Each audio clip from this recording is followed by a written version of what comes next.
does that make me then? You're a policeman. Bingo. Scotland, we're such a uniquely successful race. This nation brought the world television, whiskey, and of course, me. Detective Sergeant Bruce Robertson. The games are always being played. That's everything you need to know about the guys you're after. I never thought I'd see the day when I left a knocking shop with more spunk than I came in with.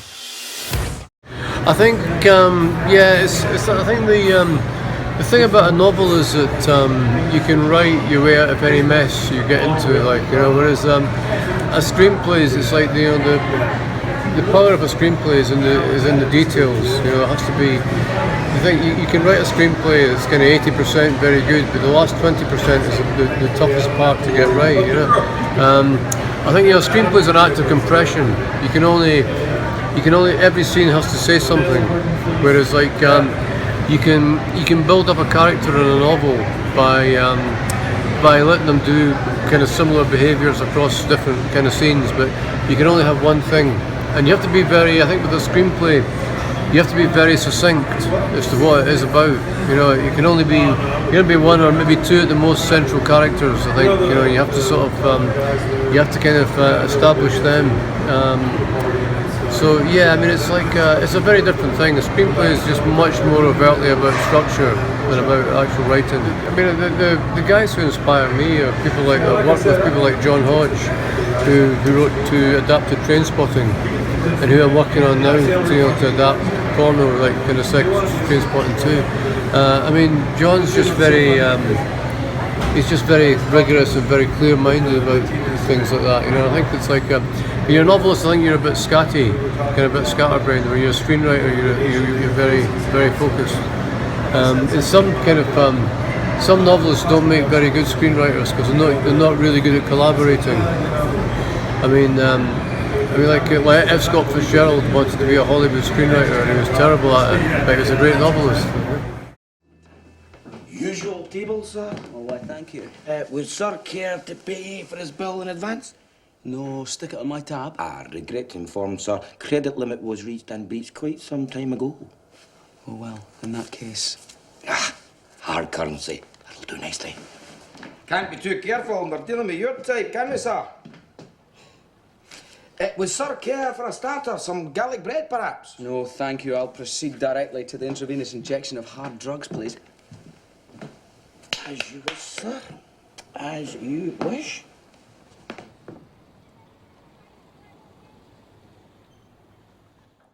I think, you know, with I mean, it's movies, independent movies are any movie is so strange to make because it's a miracle anyone gets made, really, because there's so many people that have to all say yes at the same time, and everybody's saying yes. You know, everybody's kind of, you know, for the first time, we all got last year.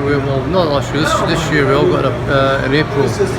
We got an apartment in Edinburgh, and.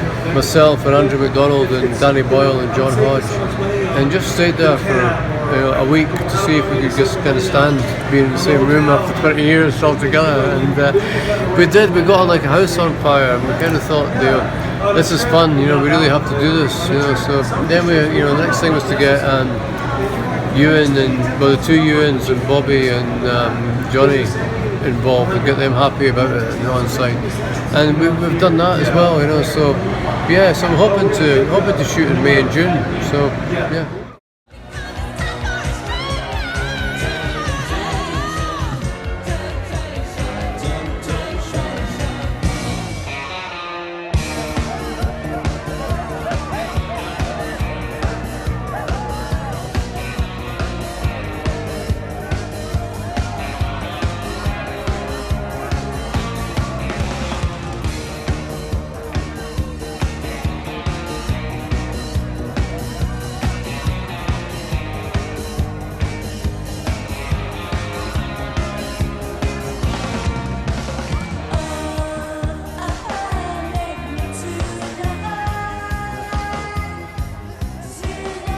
And with that, Mark Renton had fallen in love.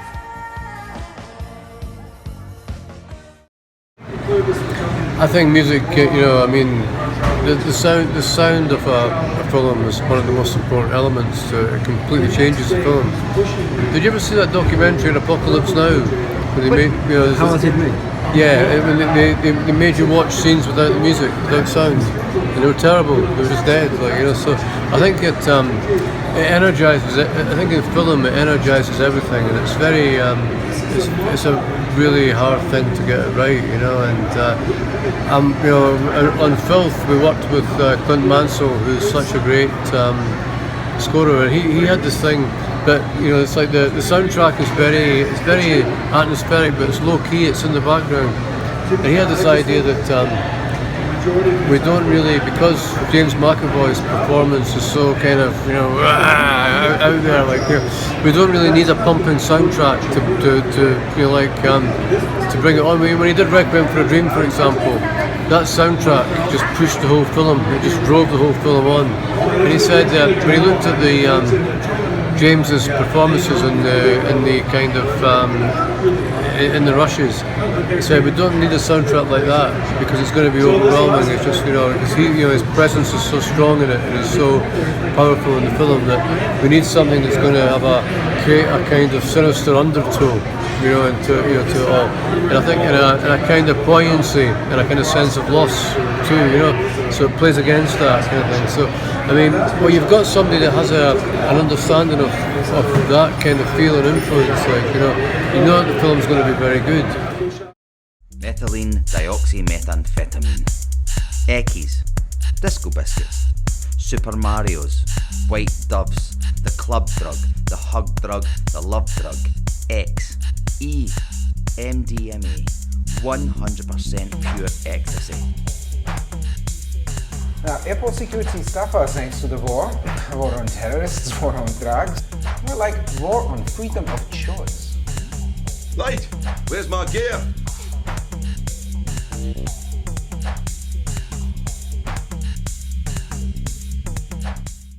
Yeah, it depends. It's like, I think, another difference between writing for cinema and TV and writing a book is that you have to be more conscious of an audience for TV and cinema. When I write a book, I just completely write for myself, and my attitude is like, fuck everybody, it's like, fuck them all, like, this is me, I'm doing this, you can't have that attitude when you're writing a screenplay, because you have to have a concept of an audience, and if you do that, it's like, it's much more of a kind of, you just have to pull it in a little bit, because it's like, you can show things in a book because the reader basically makes their own film. They make their own film in their head, and they can stop it at any time, or they can reinterpret it at any time. But when you're in a cinema, you're just seeing the filmmaker's vision of it, And if that's a bit kind of over the top or shocking or threatening, people will just walk out, the cinema. So you've got to find a way that something that pushes people, but doesn't alienate them completely, which you can't really do in a book because it's all playing inside their head and they control, but you can do in a cinema.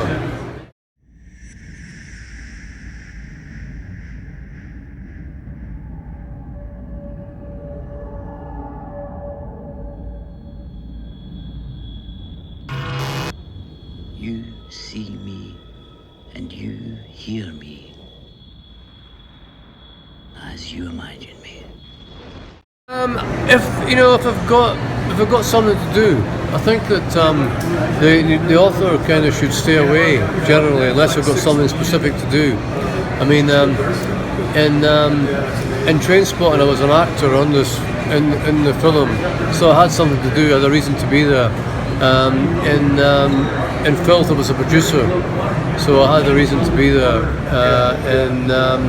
In this one, like kind of, like porno, Trainspotting 2, I'm going to be a producer as well, and an actor probably. So I have a reason to be there. Whereas I want, like Ecstasy, I didn't have any reason to be there. It's like, so I didn't really get involved.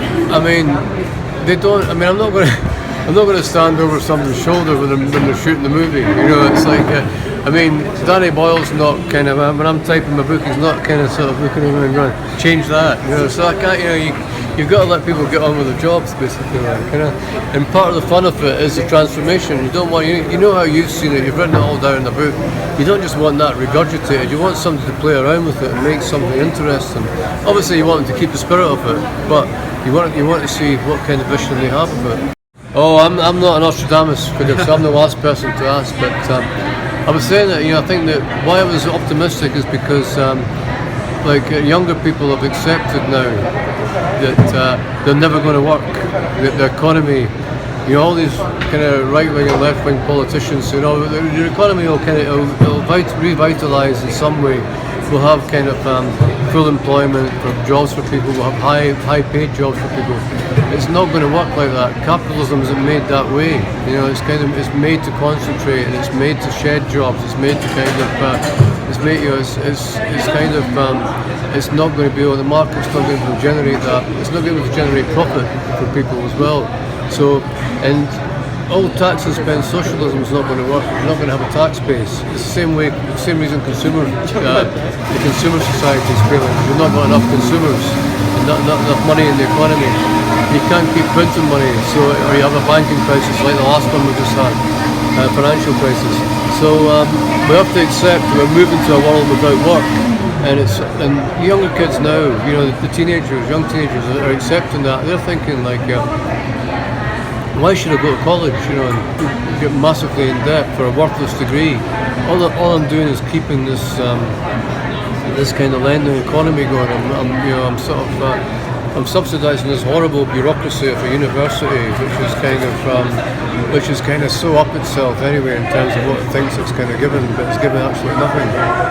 So why bother with these parasites when you can have, you have peer education? You can educate yourself, you know, on social networks. You can do peer education. You can kind of you can get order learning packs, and you can kind of sort of sit around in groups and just make sure, you know, you can do it. You can learn so many ways. You know, you don't need kind of to sign up for some horrible kind of university or college that's going to sort of rip you off and fleece you for the rest of your life, you know, through the banks basically. So once, you know, that generation, once they kind of kick in and take over, I think the economy will just change, because it's changing anyway. I mean, all the goods are heading towards zero cost, and I mean, everything can be mass produced cheaply, and all these goods that have got built-in obsolescence in them to try and keep the consumer market going. We don't need all that. You just need something that works. I mean, I just bought a printer today, the other day there after 5 years. My printer should last forever. I don't want to replace a printer in 5 years. There's no need. There's technologically no need.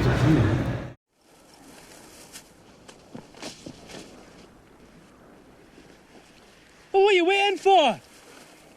Tommy, this is not natural, man. It's a great outdoors. It's fresh air. Look, Tommy, we know you're getting a hard time off Lizzie, but there's really no need to take it out on us. Doesn't it make you proud to be Scottish? It's shite being Scottish! We're the lowest of the low! The scum of the fucking earth! The most wretched, miserable, servile, pathetic trash that was ever shot into civilization! Some people hate the English, I don't! They're just wankers! We, on the other hand, are colonised by wankers!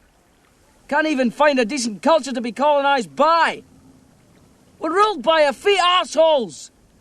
It's a shite state of affairs to be in, Tommy, and all the fresh air in the world won't make any fucking difference! I think Scotland's just a very exotic place. It's probably the most fascinating place I've ever been to. And I used to, when you grow up somewhere, you always think it's very mundane, and you want to move. You think, oh, this is boring, I want to move, this is good enough. Then you travel the world, and you come back, and you think, no, it's not actually boring, it's fucking crazy, this place. Like, everybody's absolutely nuts, like, you know. So I love going back and seeing it from that perspective, like, you know. It's such an eccentric country. Plays the games like me. You just have to be the best. And I usually am. Fuck me with that horse's cock. What? Look at the state you're in, Bruce. I'm worried about you, Bruce. I used to be a good person. You're gonna hit me, Bruce!